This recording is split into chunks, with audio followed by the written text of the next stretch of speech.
Hey everybody, welcome to Kimmel's Irish Pub. Time for another movie review. Tonight's movie, Terminal. Never even heard of it. I don't know, looking for something to watch again. Too, caught up on everything. This is on DirecTV. Terminal, it follows two assassins with a sinister mission, a fatally ill teacher, and an enigmatic janitor, and a waitress with a double life. Sorry about that. Murderous consequences unravel as their lives meet at the hands of a criminal mastermind wanting revenge. Alright, somewhat interesting. IMDb 5.2. Here's why I'm watching it. It has Margot Robbie in it, right? Everybody knows her. And it has Simon Pegg and Mike Myers. And Dexter Fletcher, if you know him. I don't know. But, I mean, the first three I know pretty well. So, I don't know. I mean, Margot Robbie, Simon Pegg could be fun and exciting, and maybe even a little silly. And Mike Myers, so we'll see.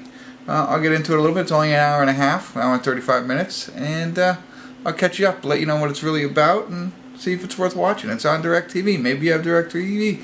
Maybe you're looking to watch this and you just don't know. You don't want to spend the $7 without finding out from Kimmel's Irish Pub.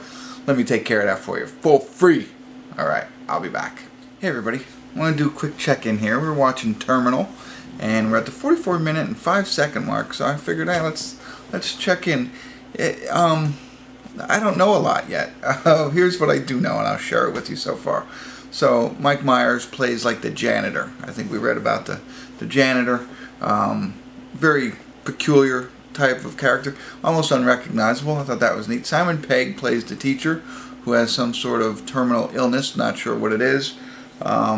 Margot Robbie plays a waitress and a stripper, and like a messenger.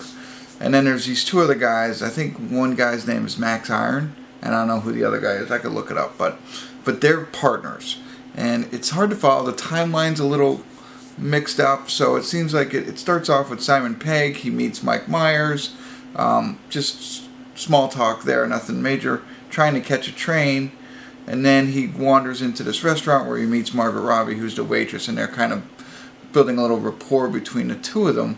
But that hasn't gone anywhere yet. Most of the movie has been centered around these two guys who are partners.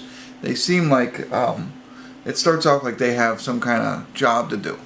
And the way the timeline jumps around, somehow they go into a locker, they find a briefcase. The briefcase basically gives them a contract to kill somebody, and then the part of the deal is one of the partners has to go meet the guy while the other partner stays behind. When they do that, the original partner talks to whoever the guy who's trying to do the contract killing, and says, when you're done, kill your partner. Mike Myers, the janitor, had a recording of this and shared it with him. I know it's very convoluted, I'm sorry. So I'm not really sure where we're going here. There's somebody, they have a contract on somebody. Margot Robbie's involved. She got involved with giving them more information. I'm not doing a very good job of helping you. But that doesn't mean it's a bad movie. So you really got to pay attention. I think I'm hoping it's all going to come together here in the last half of the movie. There's good development of these characters. It's just all over the place for me right now. We'll see Margot Robbie and Max Iron's guy, the guy who's supposed to get killed from his partner, are developing a romantic relationship. But who knows if that's true or where she is. The reason I think the movie's called Terminal, it all takes place, well, most of it takes place in a train station, or terminal, I guess. So, that's it. That's all I got for you. Sorry I couldn't... At least so far in the first 44 minutes, it's very convoluted, hard to understand, hard to follow movie. Again, not saying that makes it bad yet. If it ends like this, yeah, maybe. But I'm hoping they start to unwind these wires and we get a better understanding what this is really about. So, I'll check back in if something interesting happens. If not, I'll see you at the credits. Alright. Hey everybody, we're at the credits, Terminal, and it's a little bit more clear now. So if you've stayed with me and watched the first check-in, you'll understand what I'm saying. A very convoluted, strange story that was going on, and this is not a spoiler, by any sense of the imagination, because I think it was a failure point in my part. So we have the Simon Pegg, and then we have the Max Irons and the other guy. I forget what his name, Dexter something, whatever. They're the two contract killers, and Simon Pegg is the teacher, and Margot Robbie is a waitress and a stripper, and then Mike Myers is the janitor, right? Okay, that's really the cast.